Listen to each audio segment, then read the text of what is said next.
Hello, welcome to this conversation facilitated by the Susanna Wesley Foundation. At the Foundation, we are a community of scholars and practitioners who promote dialogue, support research and create resources in order to equip churches and those who work in them, and to facilitate the building of flourishing community through transformative change. You can find us at our website, susannawesleyfoundation.org. We hope you enjoy this conversation.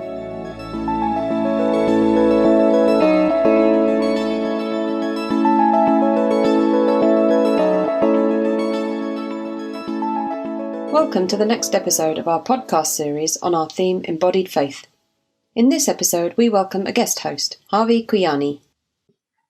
Thanks, Emma, for having us.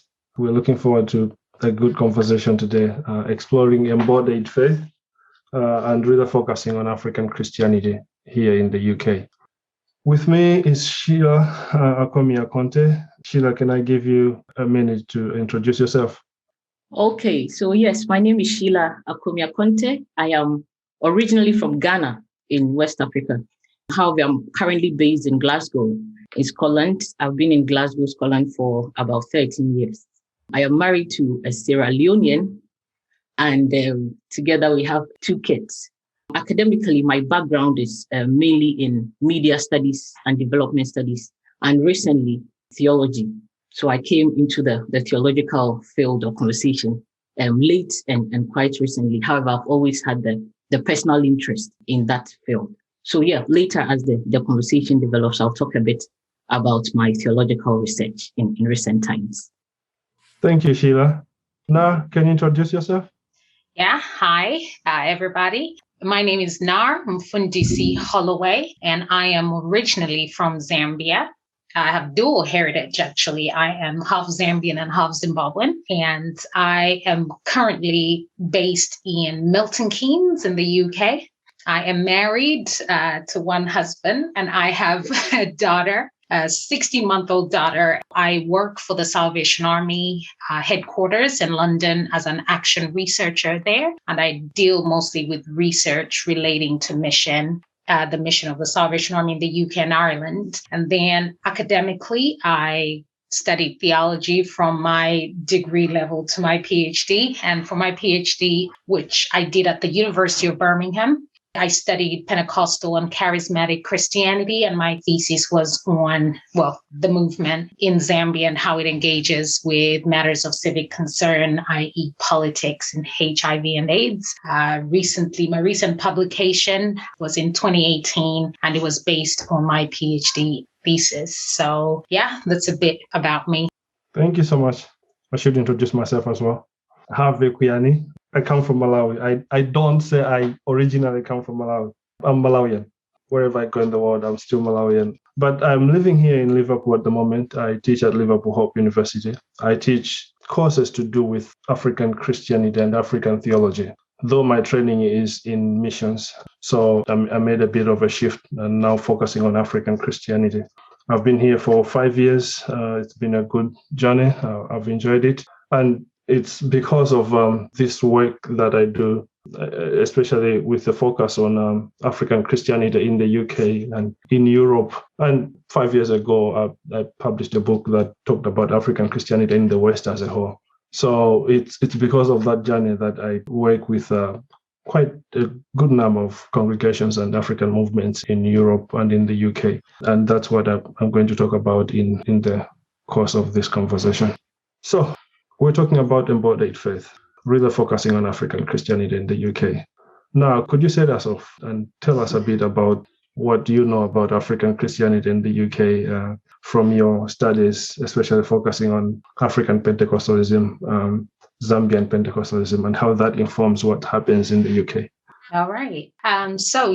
Just to begin with, in recent decades, we're aware of the explosion and the growth of Pentecostal Christianity across the globe. And we know that growth has really happened in the global South and mainly Africa. And so we see that even in the UK, there are many Pentecostal churches, mostly Black-led, and you wonder why. But, we know that these churches are run by immigrants, and immigration has contributed a lot to the growth of Christianity in the West, or Pentecostal Christianity in the West. And so we know that people have migrated to the West as the South to North migration, or East to West, for various reasons. People are displaced by war, people migrate because of economic reasons. And in the midst of all that,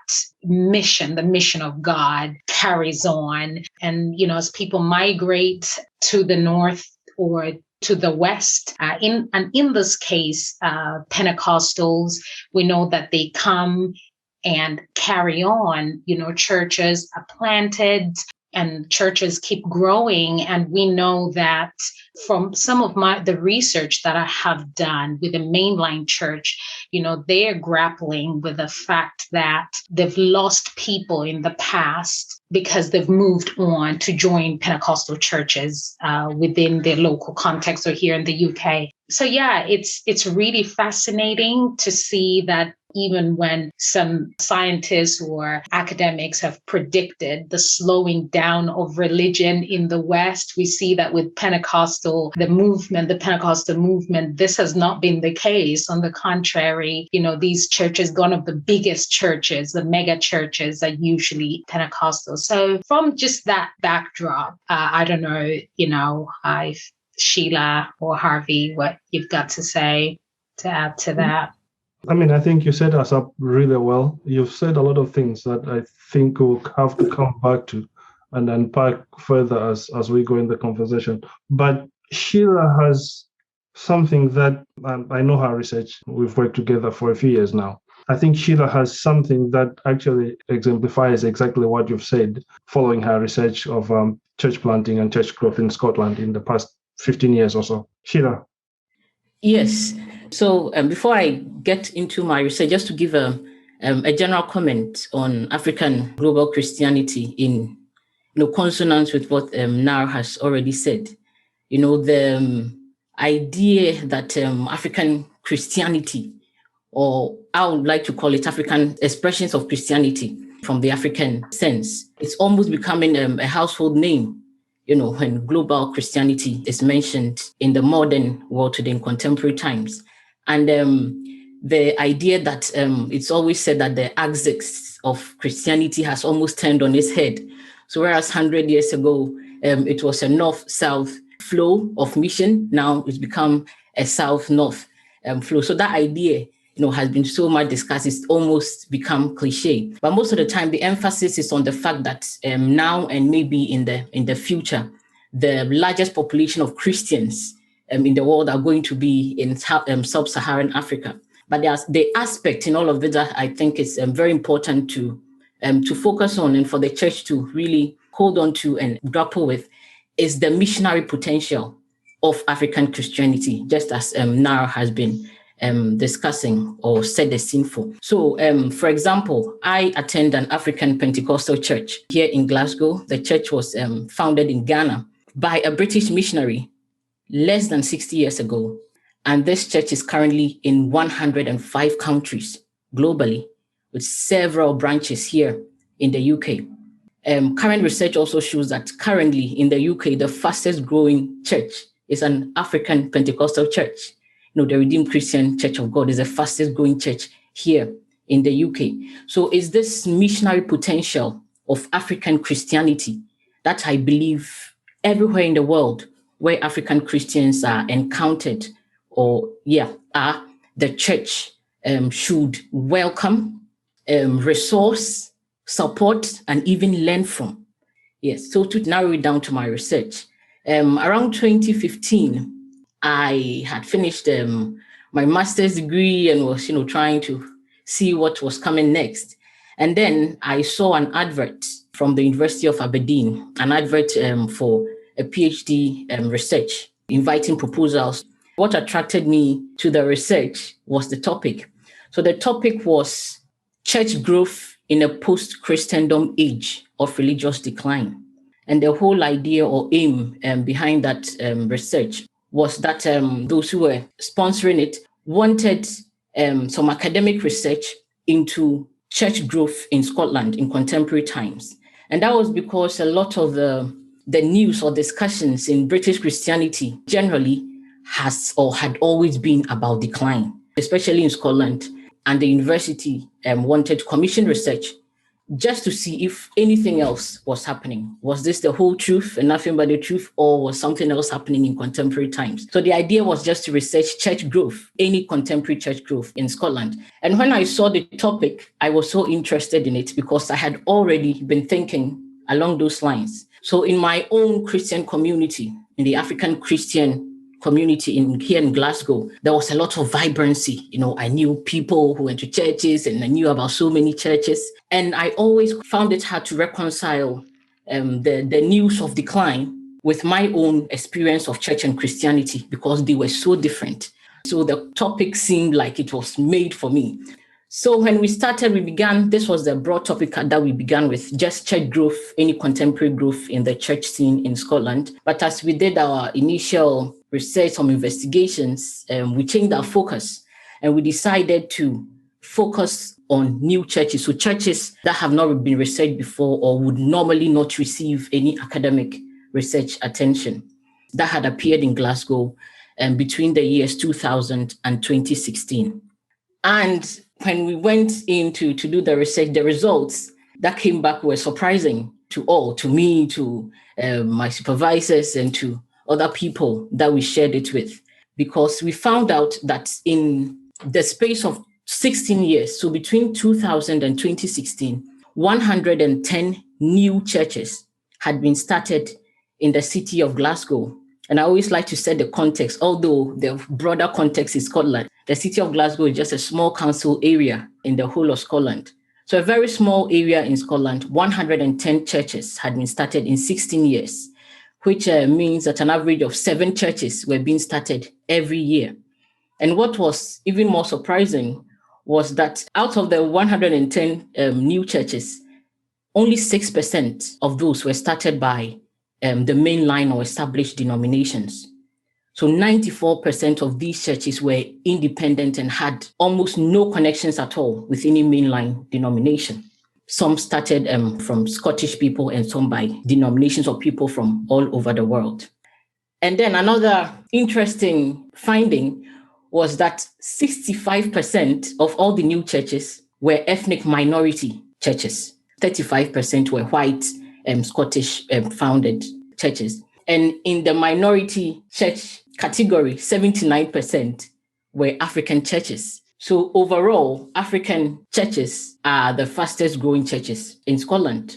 And this tied in with other research in Britain, because one of the reasons why we had also decided to focus on researching new churches in Scotland was because a lot of research had been done on the growing African church in Britain.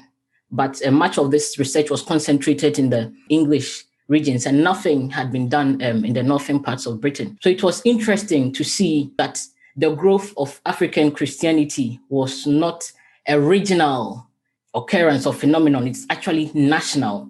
And as we've already spoken about, it's more than national, it's global, it's international. So it's important for the church, the body of Christ in general, to realize, what is happening and see how best they can tap into this. It's a new thing for me. It's a new thing in Scotland, because I know we can go on later to speak about some of the advantages of this phenomenon, this new phenomenon, what is happening, But one is that it has brought so much diversity into Scottish Christianity and British Christianity in general. So the average Sunday-going Christian today doesn't look like what it was like 30, 40 years ago. It's different. So the landscape has changed. And because we're talking about embodied faith, so the physical face of the average everyday British Christian is very different from what it was 20 and as short as, even 10, 15 years ago. I'll leave it there and save some of it for later if we get to it. I'll bring in 2 points and then throw it back to you ladies. It's good to hear you speak. I'm enjoying this.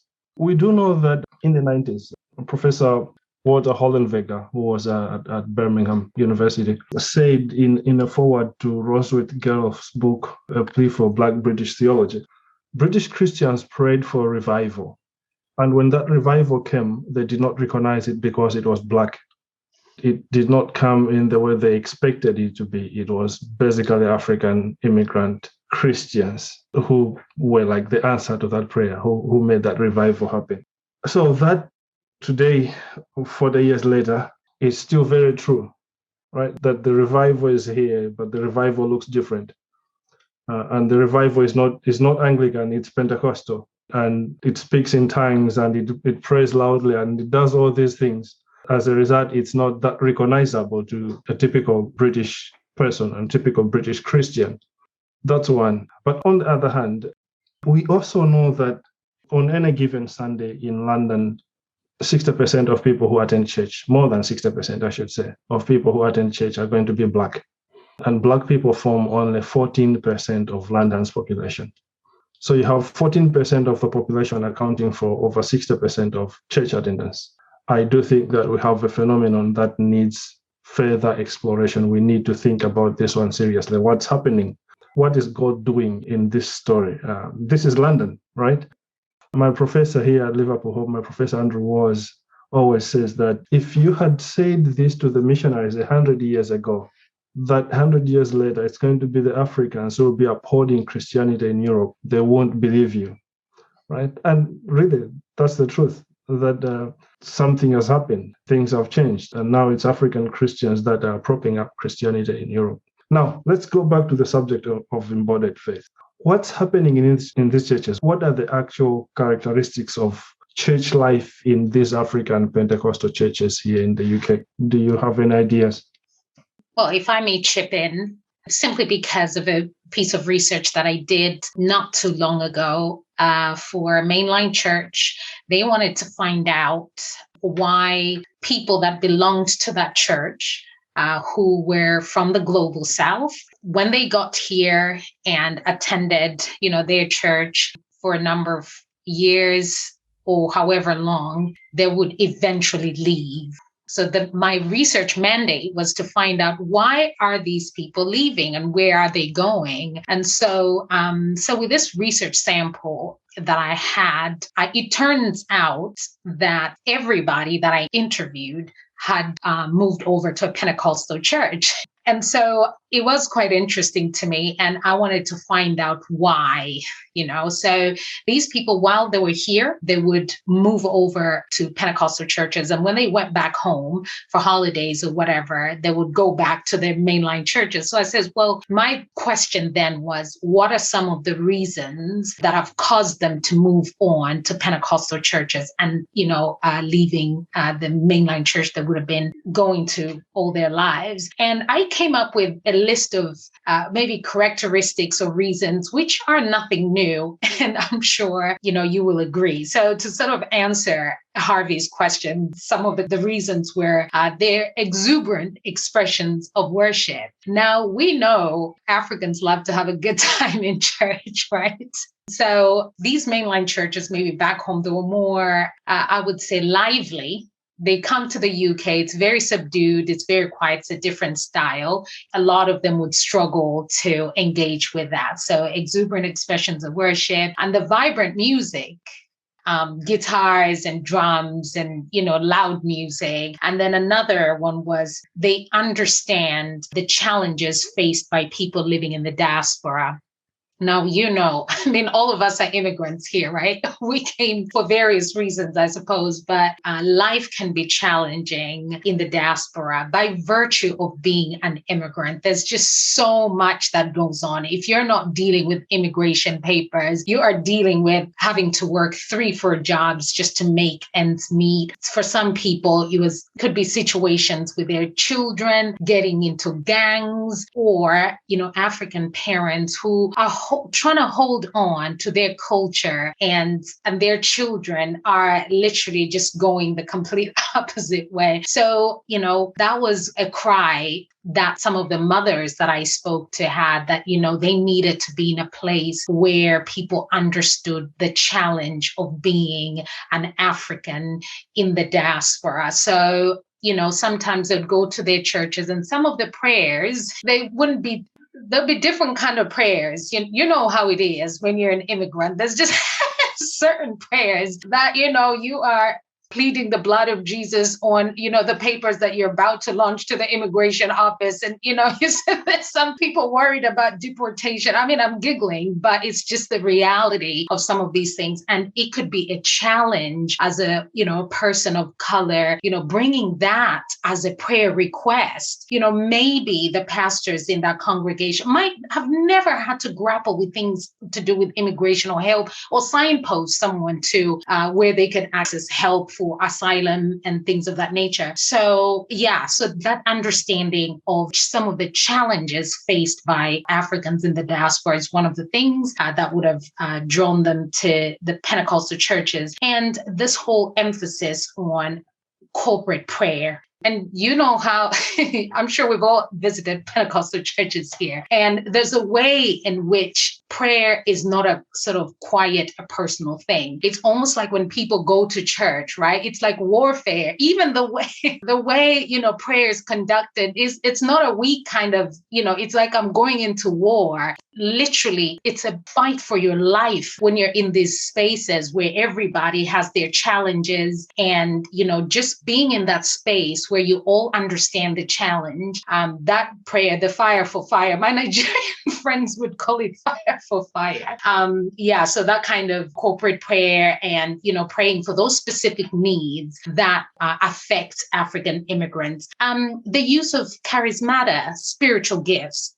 We know that sometimes in mainline churches, some of them, there's more of a focus on holiness and teaching. Because I was reading something recently about, they said that mainline churches, the reason why there's been a decline is because they've mainly privileged the teacher, shepherd role. They've left out the prophet, apostle, and evangelist gift. So because there's that imbalance, this is why mainline churches have been struggling. But you find that within Pentecostal and charismatic churches, they encourage the use of spiritual gifts. So prophecy, healing, speaking in tongues, words of knowledge. So all that have also contributed to people, preferring Pentecostal churches. And also the very fact we know we're all Africans, and we know that the spirit world is real, right?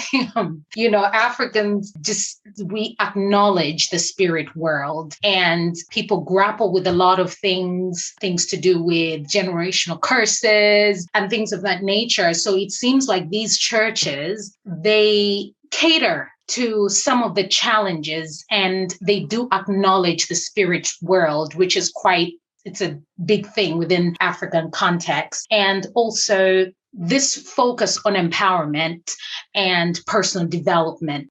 Now, sometimes I've heard arguments about this whole prosperity teaching, right? And then you think, well, why does it attract people? And because we're talking about Africa here, I'm not trying to generalize the whole global South, but, why are Africans, attracted to this? And I think in part, as Africans, people would have come to the North or to the West, whatever you want to call it, sometimes for economic reasons. Within the African culture, I would say prosperity is something that people aspire to. They aspire to be prosperous. And so because there's so much poverty, you grow up seeing this firsthand. And so everybody aspires. I have an uncle, the very fact that he's got X amount of cattle, he started with like 2, now he's got a whole herd, so many, sheep, goats, you name it. That is prosperity. And, people are drawn to that. So people have seen poverty firsthand,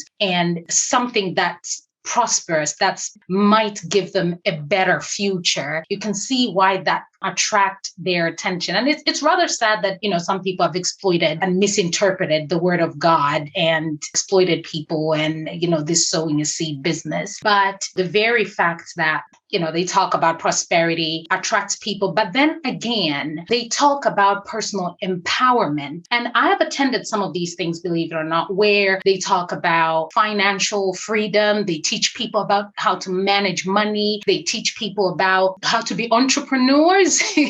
All these things, that should help people get out of poverty and do better in life and move up in society. These are the things that they deal with. Now, in this British context, sometimes people are quite happy to live on benefits and things of that nature, but it's not always that African immigrants have recourse to public funds. So because of that, either prayer, you engage in prayer for prosperity, or some people are asked to sow a seed and God will bless them, or in some cases, churches teaching people, giving them skills and educating them about how to create wealth, how to be, to be entrepreneurs, how to aspire for bigger and better things. They find that attractive. And I think lastly, people have experienced racism, discrimination, and prejudice. And that's one thing that everybody that I spoke to experienced in the churches, the traditional churches they have been in before they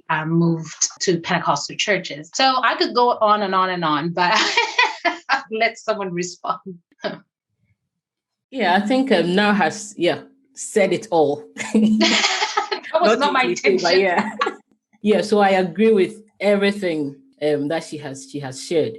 So in my research, I also did a bit of participant observation. So in studying new churches, I was asking so many questions.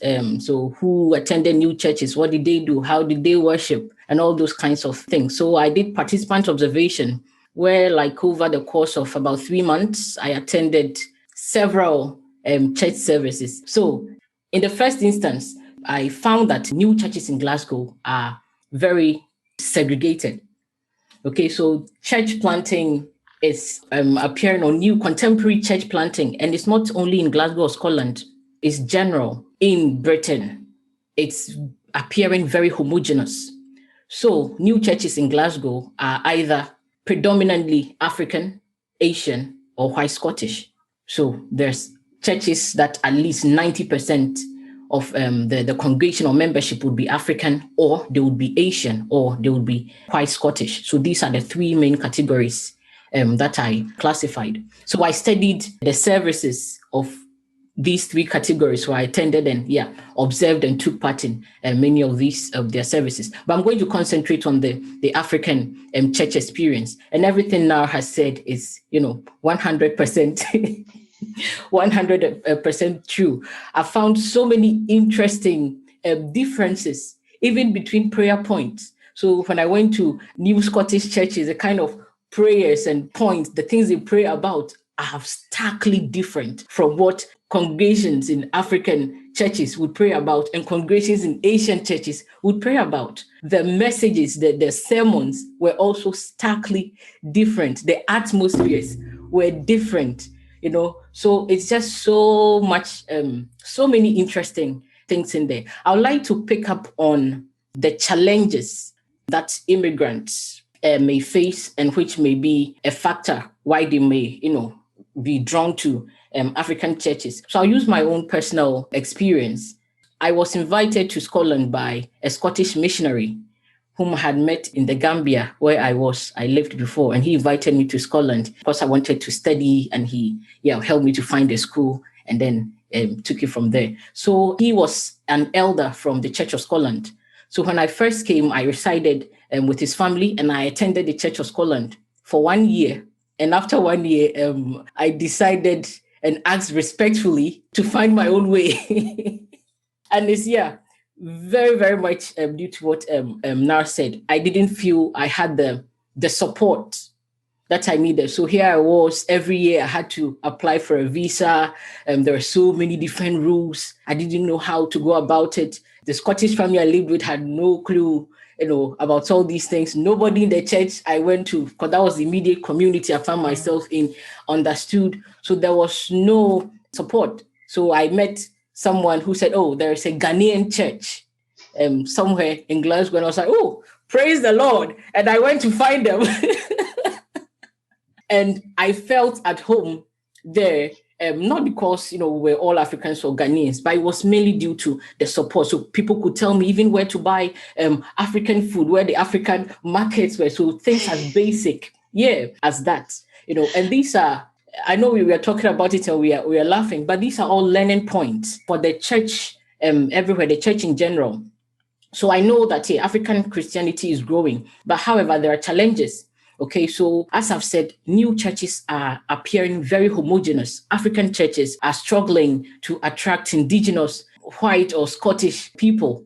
Although that is their big aim, every African church is international. Even in the name you hear so and so international church. So their vision is always big, it's always global. They want everyone, but they struggle to attract indigenous population. And it's not only limited or restricted to them. In the white churches, they also struggle, like we are discussing, to attract African or people from other minorities, So this issue, it's a general issue. And I think it plays into, we're talking about challenges and also cultural illiteracy is how I would call it. Mm-hmm. So I think all churches, need to learn. It's all about relationships. So we need to build relationships with different people. If God's multicultural kingdom, can come to pass, it rests a lot on building relationship and building cultural literacy. So like, as we're discussing about how Africans like to do church, they are loud, they want to, hear loud prayers, they want to be social. There's something about African culture that is very social. In my church, after church every Sunday, there is food, So knowing all these things about different cultures, about how Asian culture is, what is important to people from Asian backgrounds, what is important to Scottish people, so all churches across the board need to learn this cultural literacy.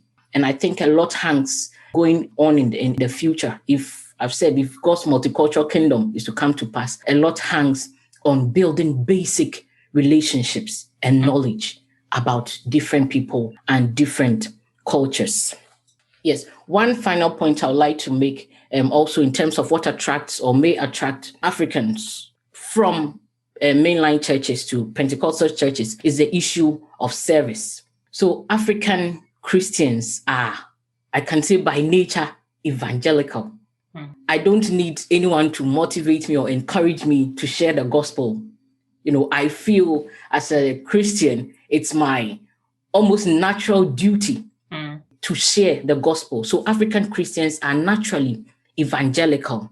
So African Christians would seek the opportunity to serve. One of the reasons why I left the Church of Scotland was because of service. So when I was back in Africa, I was in the choir, I was in the youth service, I was an usher, I was everything. I had a very active church life. But when I came here in the congregation or the denomination that I found myself in, it was different. So I felt almost useless. So I didn't find there to be many opportunities for me to give this Christian service that, I was burning to give. And when I went to an African church, those opportunities were abundant. Anything and everything I wanted to be or do, I had the support, the resources, and the opportunity to do that. So service, creating opportunities for service for Christians from an African background is very, very, very important. Yes, for churches who like to attract them. Now, yes, right, Sheila, thank you so much. You've raised some really, really important points. Your research must have been really exciting. Oh, it was. Harvey, I know, Harvey, sorry to jump in. I know you wanted to say something, but before I forget, I just wanted to ask, this is a question for both of you, and I'm sorry, I don't intend to divert the conversation at all. Looking at this whole embodied faith, right, as we understand it, this embodied faith being lived out faith, I am wondering, so when I think of living out your faith, part of it is, I guess, how you love your neighbor well. So that can express itself in very different ways. So in this case, I'm looking at engagement with matters of civic concern, social action, right? So with these African churches in the UK, as much as they're growing, I wonder to what extent they are engaging in social issues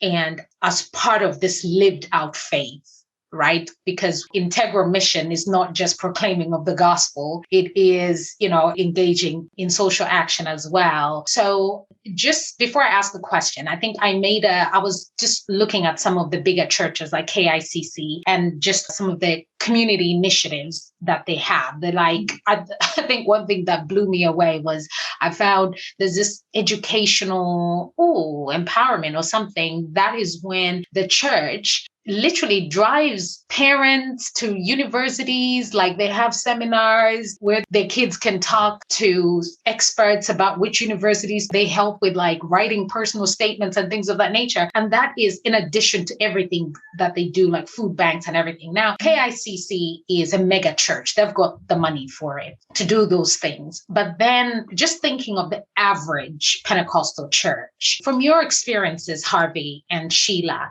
to what extent are they living out this embodied faith? To what extent are they engaging in social action and social action activities? Are they mostly inward-facing churches, or are they outward-facing in terms of engaging with their communities and engaging in social action? I wonder if you have any comments, Harvey or Sheila.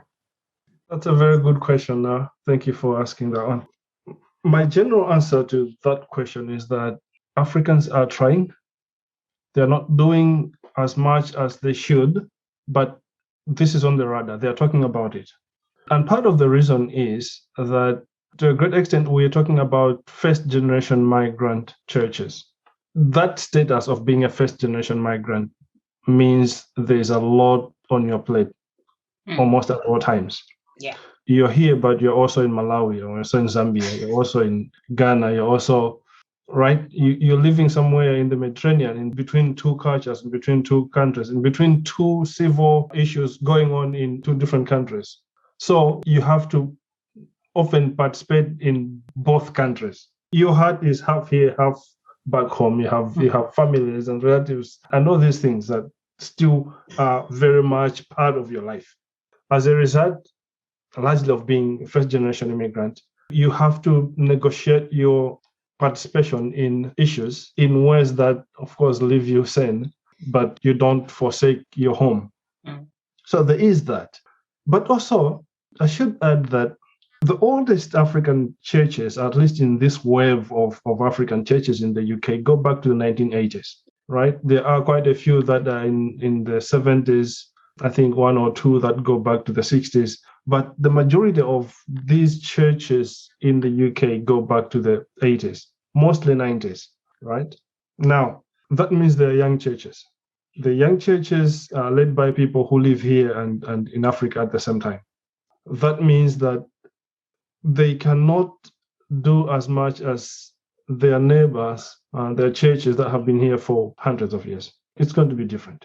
In addition to that, these being young churches, I remember having a conversation with Professor John Mbiti, the Kenyan theologian, who towards the end of his life became a very close friend, and I don't know how that happened. We just hooked up. And he once said, he came to visit me in Oxford, and I heard him speak at a conference. He was speaking about African Christianity and African theology. He used a proverb from Kenya that says, a young cow is born with ears, horns grow later. In that, in your early life, you're more about learning and observing and absorbing things. The ability to push things around, the ability to make things happen comes with time. And I do think that should also apply to African churches in Europe, that they are almost all in their first generation. Most of them have their first generation leaders, and they still have ears on. The horns haven't grown yet. The horns will come. Just give them time. They will participate. They will engage exactly just like the Afro-Caribbean churches in the UK are engaging on the political arena. Give African churches 10, 15 years. They will be just as vocal. So let's be patient with them. They are young churches. But it's interesting that this is just a general, I'm just generalizing here. But in terms of finances, sometimes it appears that they're financially well off, or is it their leaders that tend to be well off? Not just the leaders. I think African churches raise a lot more money than many other churches. That's fair to say. So you see where my questioning is, though. So, with being able to raise more money, can that not be a gateway to do more for communities? Or They should do more for their communities. But I think we're still judging them too early. Give them 10 more years, things will self-correct. They will realize that they have a responsibility, especially when leadership changes on from one generation to another. The younger generation will be more embedded here. It will know more about life in the UK than, say, we do about life in Africa. They will be more invested in the UK. And so things will change. We're dealing with issues that are here just because we're dealing with first-generation immigrant churches. Yes, I agree with Harvey. Yeah, with the fact that they are trying. So in my research, I studied that aspect. So how were new churches in general engaging with their immediate publics? And I recorded several instances of social action. So they are doing the food banks, and most of the time it's almost like modeling, so copying what they see other churches, established churches and other churches do. So they'll do food banks, they organize cleaning exercises, and my church rents halls to the community for play groups and gym clubs and all of that. But I also wanted to mention that one other way that I think African, especially when you mentioned the raising of funds, the funding. So one other way that they are actually using their monies is in acquiring buildings. So especially here in Scotland, where the Church of Scotland has been in a position where it's been selling off a lot of church buildings, and some are being sold off for development and other secular uses. One of the significant things that the African church here in Glasgow and in Scotland is doing is in buying back these traditional buildings.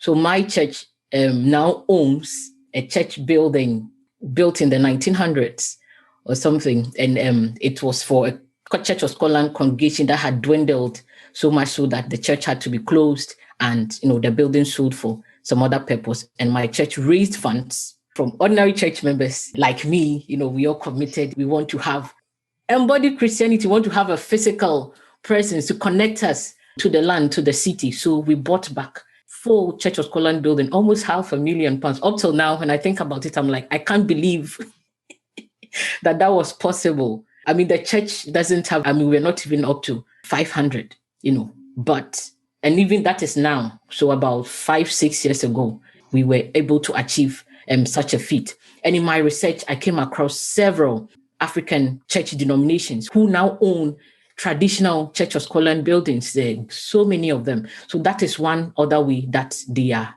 investing, financing their resources into the community and into, the Christian heritage. Of course, for my church, it was all about the heritage. Would we allow the Church of God, although I know the church is a person, but, for us to sit and see churches being sold, we felt, or the church felt that it was a burden. We had a responsibility to also contribute something in that aspect. Yeah. So in terms of properties and buying back churches, a lot of African churches are currently doing those kinds of investments into the heritage of British Christianity.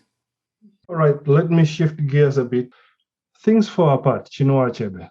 He has a few chapters in the middle of the book where Okonkwo, the main actor, is exiled from his father's home to his mother's community.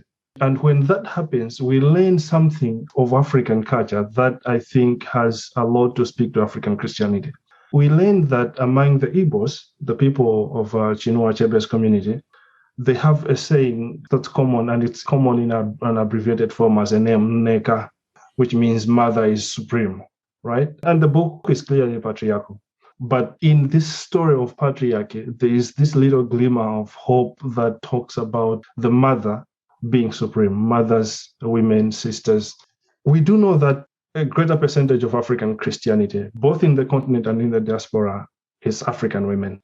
Can you speak a bit about your experience as being African women helping churches out here in the West? What's the role? What are African women doing to embody this faith that we call African Christianity in Europe?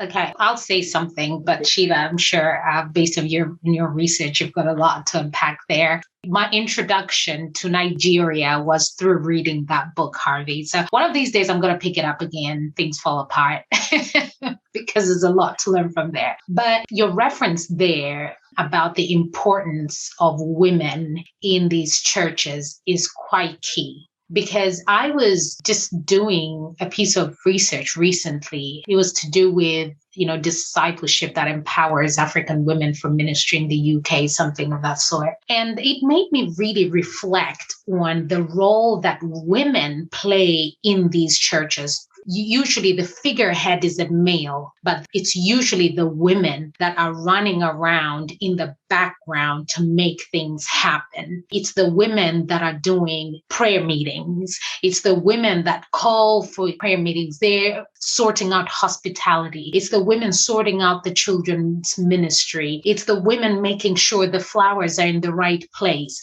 The pews are clear. The church has been cleaned. So all the logistics in the background, I find that fine. I'm not saying men do not participate in that, but you find that it is the wife of the pastor, especially sometimes when the church is just starting out and everything, she carries all that. And I believe, Sheila, I'm sure you say amen to this. As a woman, I think God has just given us a certain kind of grace.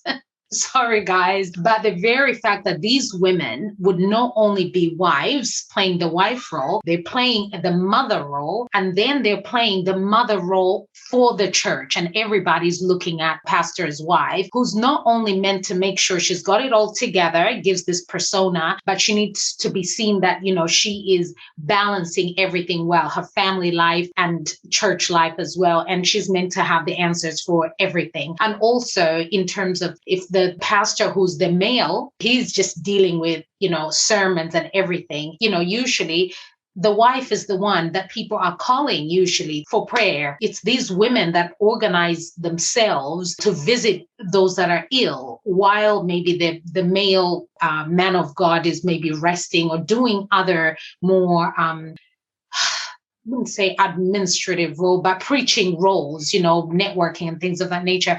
So I believe women have had a significant role to play in the growth of the Pentecostal movement anywhere you go. And sometimes they're not given that, what is that word?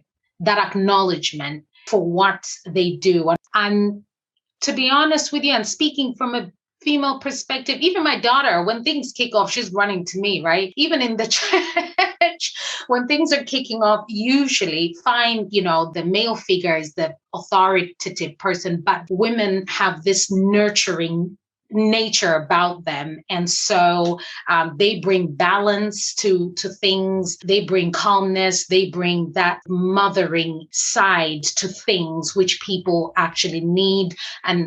And it's really, really important within the church, because you're being shepherded, you're being discipled and things like that. And you find that sometimes people relate to women easier because of our nature, which can be soft. Yeah, it's just as you said, and just as Harvey has said, even apart from us talking about African Christianity, in Christianity, even British Christianity, there are more women in church. According to statistics, more women go to church than men. So everywhere, women are playing a key and important role in the kingdom business. Yeah, but particularly there are some specific and unique challenges for African women in the African church arena when it comes to ministry and all that we are discussing. Yeah, so women carry a lot of, even in terms of church service, like you said. Women are the ushers, they are the children ministry, people, they do hospitality. And one of the women ministers I have a specific burden for is the pastor's wife, like you were saying. So in most African churches, the pastor's wife is almost like the unofficial assistant pastor. She doesn't have the title or the recognition, but she works almost as hard or even harder than the pastor, who is paid and much more importantly, trained for ministry. So men will be called into ministry. They're supposed to come with their wives, but the men would be trained for the ministry. The woman, the pastor's wife, would receive almost no official academic training, but they are expected to somehow naturally, depending on the grace and the Spirit of God, preach like the pastor, or even more than the pastor, serve and counsel and advise and cook and still have a job outside church. Because in my particular denomination, pastors are those who are called and they are paid. The wives aren't. So most of the time, the wives are full-time workers. I had one of my pastor's wives who was a full-time lawyer, and I always marveled at how she found time to be at every church program.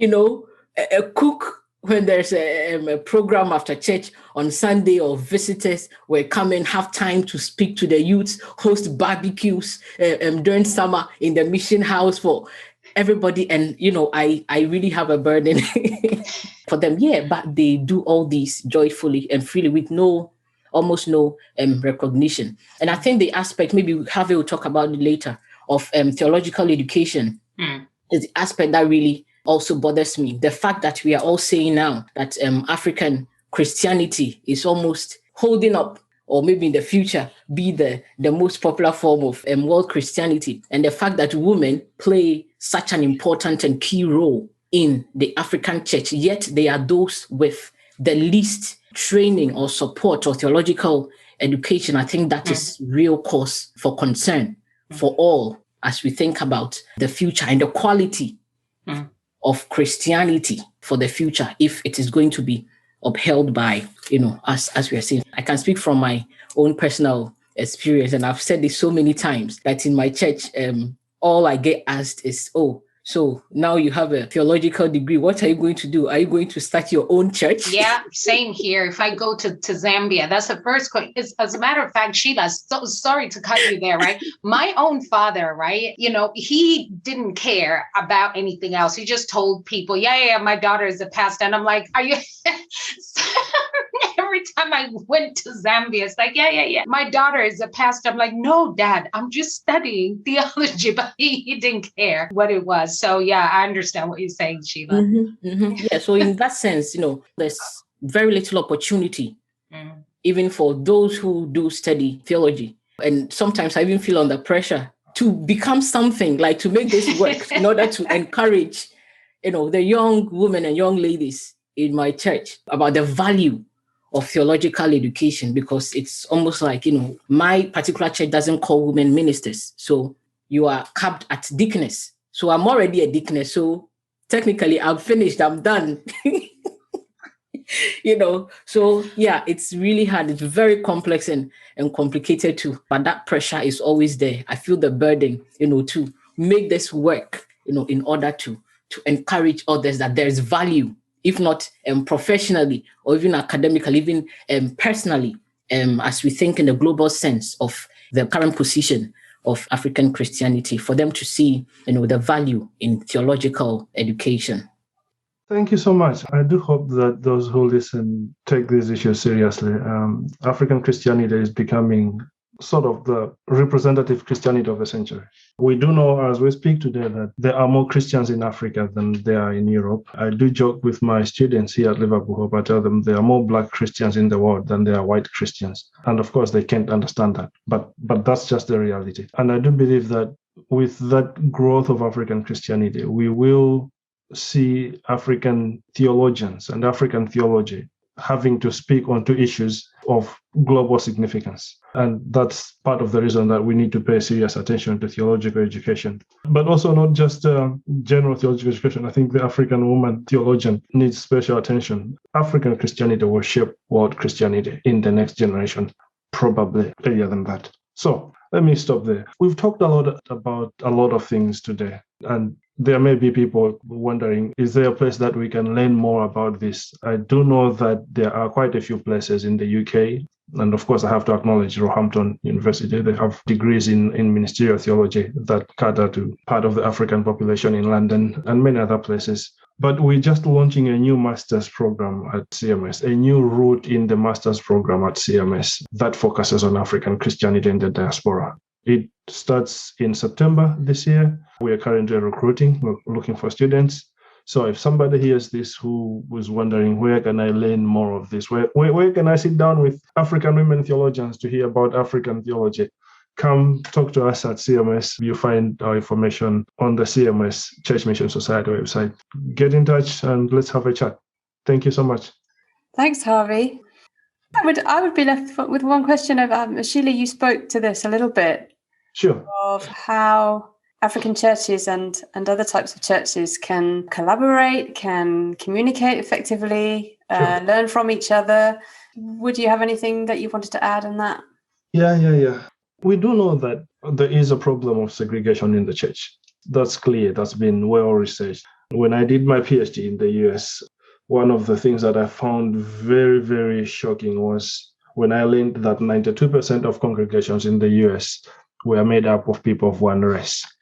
92%, which is basically saying almost all churches are either they're black or they're white or they're Hispanic, but they don't mix at all. Here in the UK, the stats are a bit better. Nobody has a real definite statistic, but it could be well up around maybe 75% of congregations being made up of people of one race. So there is that's a problem.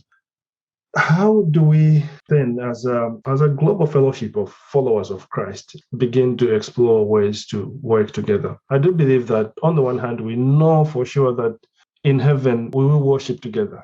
And I don't think that there'll be segregation there, that, this corner is for the Scottish people, and this one is for Swiss people, this one is for Americans. I think we'll just be mixed up together and we will worship together. That's where we are going. That's the future. That's the eschaton. It will help us as a people today to begin to think about how we can begin to make that reality be reflected in our worship, in our communities. And so then we have the challenge of how do we as Christians of different cultures, different languages, different skin colors worship together? And that's always tricky. And because, of course, Christianity is always expressed in cultural languages that make us different from one another. All Christianity is expressed through culture. There's no culture-free Christianity. And so when we get together, we are going to be following Christ, but we're all shaped by different cultures. And really, what will make this happen is when we get to a place where we can actually recognize that we come from different cultures, but then begin to think about those cultures as the very thing that we need for us to be together. That God has given us different cultural gifts for one another. I love Paul in Ephesians 4, where he's talking about the body of Christ. And in verse 16, he says, beginning in 15, he's talking about Christ as the head of the body. And then the body is glued together by that which every member of that body supplies. The glue is in the exchange between members of the body, between parts of the body. That without that exchange, there is no glue. And so God has given us gifts from different parts of the world and different ways of thinking about God, different ways of doing theology. Those are gifts that are not necessarily just for us, they're gifts for the whole body.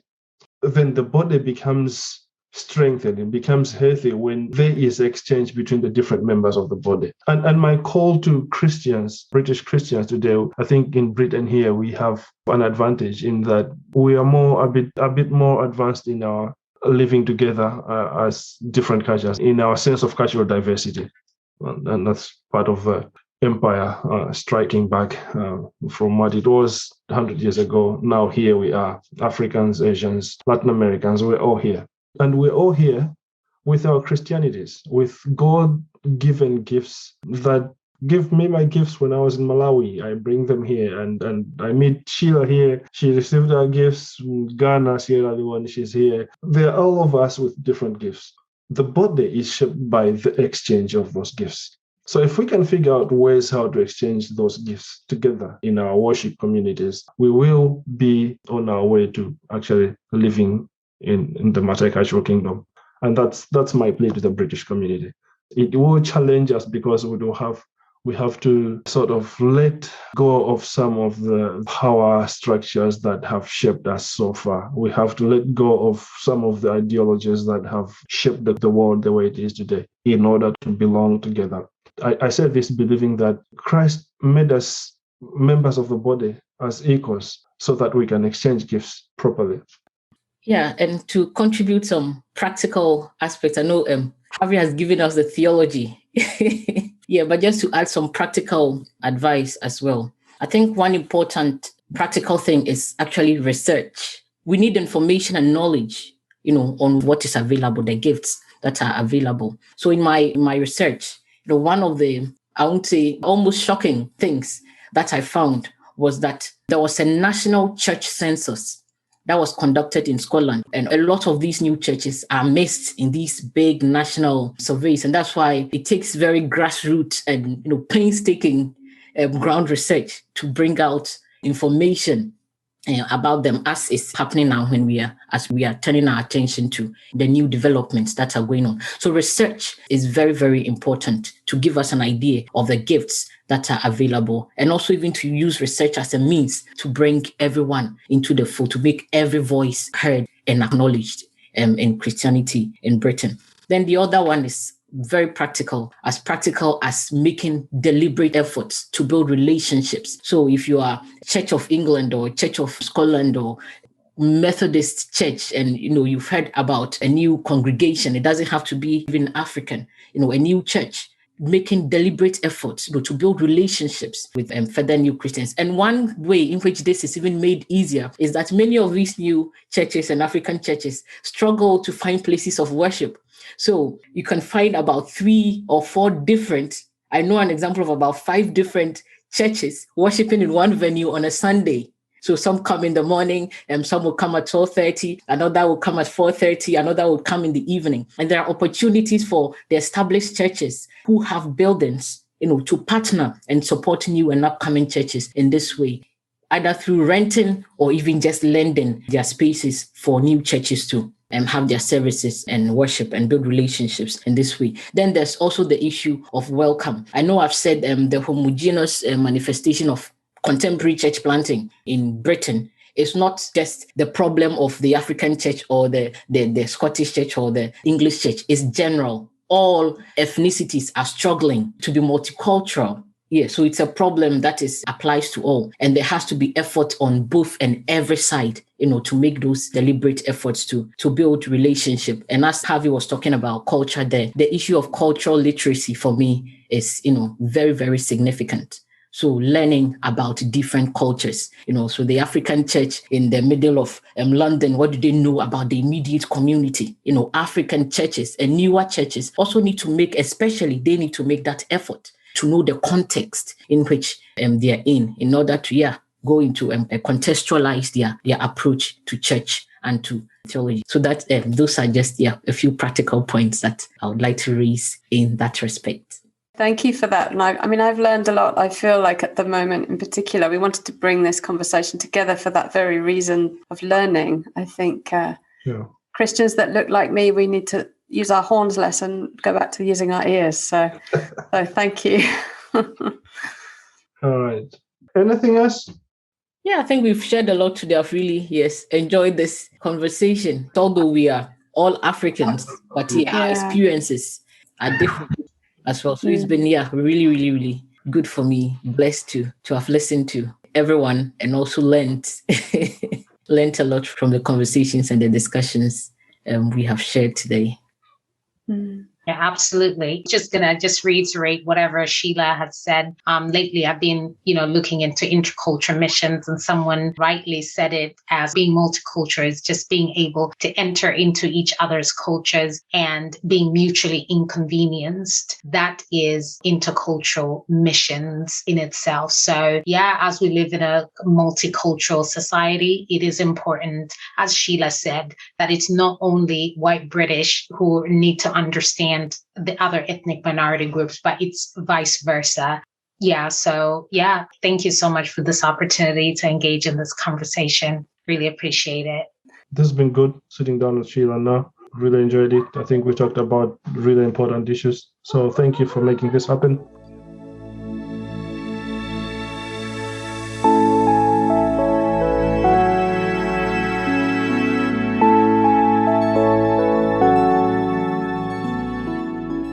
For listening to this conversation facilitated by the Susanna Wesley Foundation. You can engage with our work through following us on Twitter and Facebook and at our website susannawesleyfoundation.org. We would love to hear from you.